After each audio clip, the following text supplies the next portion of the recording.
আসসালামু আলাইকুম, welcome back to my channel Mumtaz cooking. আশা করি আপনারা সবাই কেমন আছেন, আশা করি ভালো আছেন। আজকে আপনাদেরকে রান্না করে দেখাবো মাটির নিচের আলু।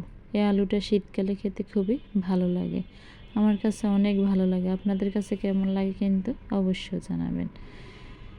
দেখেন, এখানে আমি 1 কেজির মতো আলু ধুয়ে নিয়েছি। এখন আমি ভেজে নিব মাছটাকে আগে ভেজে নিব রান্না করার জন্য। দেখেন, আমি মাছগুলা চুলাতে বসিয়ে দিলাম। আমার মাছগুলা ভেজে নেওয়া হয়ে গেছে। এখন আমি চুলাতে বসিয়ে দিলাম একটা কড়াইয়ের মধ্যে দিয়ে দিলাম সমপরিমাণ তেলটা দিয়ে তারপরে দিয়ে দিলাম সমপরিমাণ মতো পেঁয়াজ কুচি দিয়ে দিব স্বাদ মতো লবণ দেওয়ার পরে দিলাম 1 টেবিল চামচ পরিমাণ রসুন বাটাটা দিয়ে ভালো করে পেঁয়াজটাকে নেড়েচেড়ে কষিয়ে নেব। পেঁয়াজটা যদি আস্ত থাকে তাহলে কিন্তু খেতে ভালো লাগে না। তারপরে দিয়ে দিলাম একটু পরিমাণ মতো পানি, যেন আমার হলুদ মরিচটা না পুড়ে যায়, এজন্য একটু পানি নিয়ে নিলাম। তারপরে দিয়ে দিলাম 1 টেবিল চামচ পরিমাণ হলুদ গুঁড়া। তারপরে দিলাম 2 টেবিল চামচ পরিমাণ মরিচের গুঁড়ো। যে যেমন ঝাল পছন্দ করেন সে তেমন ঝাল দিবেন। কেউ আবার কাঁচামরিচও পছন্দ করেন, কিন্তু আমার কাছে কাঁচামরিচটা তেমন ভালো লাগে না, তাই আমি কাঁচামরিচ তেমন খাই না। এরপর দিয়ে দিলাম সমপরিমাণ পানি দিয়ে এখন ঢেকে দিব, কষানো পর্যন্ত অপেক্ষা করব। দেখেন, আমার কষানোটা কি সুন্দর হয়ে গেছে। এখন আমি এর মাঝে দিয়ে দিব আগ থেকে কেটে রাখা আলুগুলোকে একটু চাকা করে কেটে নিতে হবে। দেখেন, আমার আলুগুলো কি সুন্দর কেটে নিয়েছি আমি।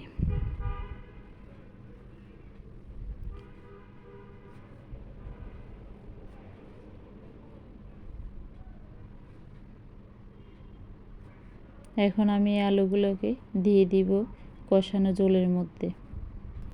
আলুগুলো দিয়ে আবার কিছুক্ষণ নেড়েচেড়ে ঢেকে দিব, কষানো পর্যন্ত অপেক্ষা করব।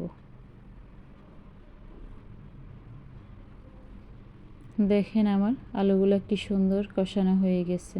এখন আবার এগুলোকে ভালো করে নেড়েচেড়ে এর মাঝে দিয়ে দিব আগ থেকে ভেজে রাখা মাছগুলো দিয়ে সমপরিমাণ ঝোল দিয়ে দিব, দিয়ে আবার এটাকে ঢেকে দিব, কষানো পর্যন্ত অপেক্ষা করব। একটা কথা মনে রাখবেন, এই আলুটার ঝোল কিন্তু একটু বেশি রাখতে হয়, কারণ এই আলুটা ঝোল খেতে বেশি ভালো লাগে, তাই এই আলুটা ঝোলে রাখতে হয়। কারণ এই আলুটার মেন স্বাদটাই হচ্ছে ঝোলটা যত বেশি রাখবেন ততই ভালো লাগবে।